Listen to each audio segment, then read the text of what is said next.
Market से दुगना दाम मिलेगा आपको। नहीं नहीं नहीं नहीं भाई नहीं। जनाब, देश के विकास का सवाल है, क्या कर रहे हैं आप? चलिए मैं वादा करता हूँ, मैं आपको 3 गुना दाम दिलवाऊंगा। अरे जब देना ही नहीं है तो दाम का क्या है वकील साहब? मगर क्यों नहीं देना जनाब? अरे भाई मेरा घर है, मेरी मर्जी। हरी भाई खेतान की मर्जी की वैल्यू है, विक्रम राय चौधरी की मर्जी की वैल्यू है, आपकी जनाब जस्टिस सुंदरलाल त्रिपाठी की मर्जी की वैल्यू है, तो फिर जहांगीर राजाराम सोलंकी की मर्जी की वैल्यू क्यों नहीं है जनाब? कि गवर्नमेंट दिल्ली में एक इंटरनेशनल इकोनॉमिक सेंटर बनाना चाहती है और उसके लिए जितनी जमीन चाहिए थी वो एक्वायर हो चुकी है, बस एक पॉश एरिया में कुछ घरों को छोड़कर। देश के विकास का सवाल है, आपके पास तो इस तरह की 100-150 प्रॉपर्टी और भी होंगी, एक दे दीजिए देश को, क्या फर्क पड़ेगा आपको? हाँ,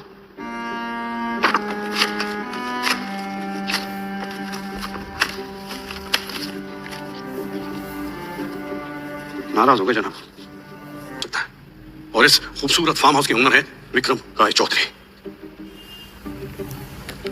जनाब, मुझे पूरा यकीन है विक्रम साहब इस प्रोजेक्ट के लिए अपना फार्म हाउस जरूर देंगे ना? विक्रम साहब, आपने तो कहा था कि इंफ्रास्ट्रक्चर खड़ा करने के लिए कुछ लोगों को सैक्रिफाइस तो करना पड़ेगा। ओह, तो मतलब कोई और सैक्रिफाइस करे, आप नहीं? अरे वकील साहब, अपने केस के चक्कर में मेरे घर की नुमाइश क्यों लगा रहे हो भाई? हाँ, हम सीरियस जनाब, मार्केट से दुगना दाम मिलेगा आपको। नहीं नहीं नहीं नहीं भाई नहीं।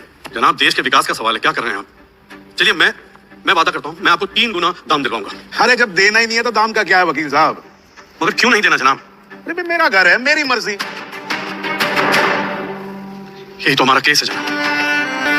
हरी भाई खेतान की मर्जी की वैल्यू है, विक्रम राय चौधरी की मर्जी की वैल्यू है, आपकी जनाब जस्टिस सुंदरलाल त्रिपाठी की मर्जी की वैल्यू है, तो फिर जहांगीर राजाराम सोलंकी की मर्जी की वैल्यू क्यों नहीं है जनाब?